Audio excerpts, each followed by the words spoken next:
Samajwadi party के अध्यक्ष अखिलेश यादव के बयान पर उत्तर प्रदेश सरकार में मंत्री ओपी राजभर ने कहा कि समाजवादी पार्टी झूठ बोलने का ठेका ले चुकी है। एनडीए सरकार ने हर मंडल पर अटल आवासीय विद्यालय खोला, जो समाजवादी पार्टी स्वप्न में भी नहीं सोच सकती थी। क्योंकि अखिलेश यादव खुद ऑस्ट्रेलिया पढ़े हैं, गरीब बच्चों को शिक्षा दी जा रही है। वे कन्नौज में ही किसी प्राइमरी स्कूल में चले जाएं तो उन्हें समझ आ जाएगा कि उनके समय के विद्यालयों और आज के विद्यालयों में क्या अंतर है। उनके समय में डर और भय का माहौल था और मोदी सरकार में आज निर्भीक होकर लोग पढ़ रहे हैं। नकल करवाने का पैसा लिया जाता था, नकल होती थी और नौकरियां बेची जाती थीं। पैसे के दम पर अयोग्य योग्य बन जाता था और योग्य पैसे के अभाव में अयोग्य बन जाते थे। योगी आदित्यनाथ के राज में 9 लाख से ज़्यादा सरकारी नौकरियां दी गईं। कोई व्यक्ति ये नहीं कह सकता कि उसने रिश्वत दी है। ये है अंतर एनडीए सरकार और समाजवादी पार्टी की सरकार के बीच। इन सब के अलावा समाजवादी पार्टी के सुप्रीमो अखिलेश यादव पर निशाना साधते हुए उत्तर प्रदेश सरकार में मंत्री ओपी राजभर ने और क्या कुछ कहा है, आप खुद सुनिए उन्हीं की जुबानी में। कि झूठ बोलने का ठेका समाजवादी पार्टी ले रखी है। एनडीए सरकार में हर मंडल पर 18 मंडल हैं, 18 मंडल पर अटल आवासीय विद्यालय खोला, जो समाजवादी पार्टी स्वप्न में भी नहीं सोच सकती थी। क्योंकि अखिलेश यादव जी ऑस्ट्रेलिया पढ़े हैं, उन गरीब मजदूर के बच्चे वहां पढ़ रहे हैं जो कभी सोच भी नहीं सकते थे, और रिटायर्ड अधिकारी उन बच्चों को पढ़ा रहे हैं। उनको अच्छी शिक्षा दी जा रही है। उनको देखना हो तो चले जाएं हर मंडल पर अटल आवासीय विद्यालय पर, उनको समझ में आ जाएगा क्या हो रहा है। और वो एक बार जरा किसी अपने कन्नौज क्षेत्र में ही किसी प्राइमरी विद्यालय पर चले जाएं, तब उनको समझ में आ जाएगा कि उनके समय का विद्यालय और आज के समय का विद्यालय में कितना अंतर है।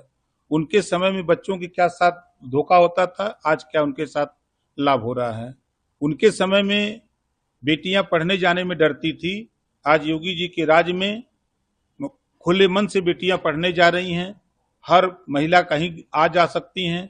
उनके समय में डर और भय का माहौल था, और योगी जी की सरकार में निर्भीक और निडर होकर के लोग आ जा रही हैं।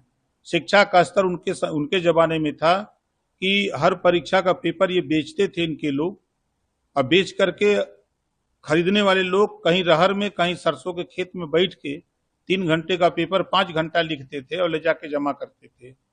नकल कराने का पैसा लिया जाता था, खुली नकल होती थी और नौकरियां बेची जाती थी।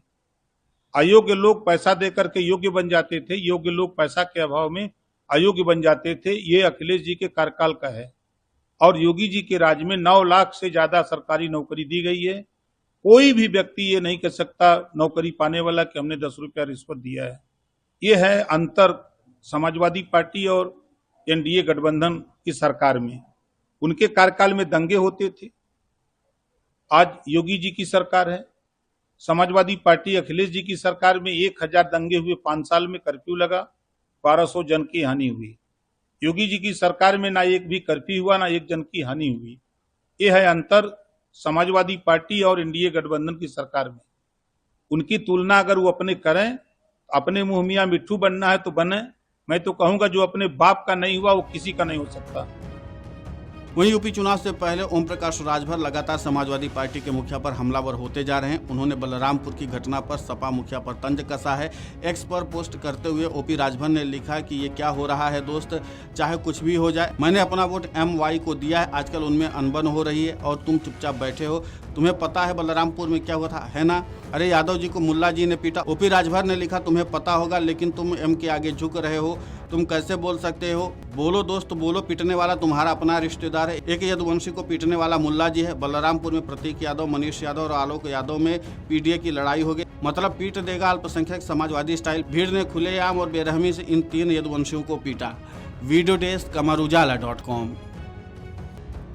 अगर आप ये वीडियो YouTube पर देख रहे हैं तो हमारे चैनल को सब्सक्राइब कर बेल आइकन दबाएं, और Facebook पर देख रहे हैं तो हमारे पेज को लाइक करें।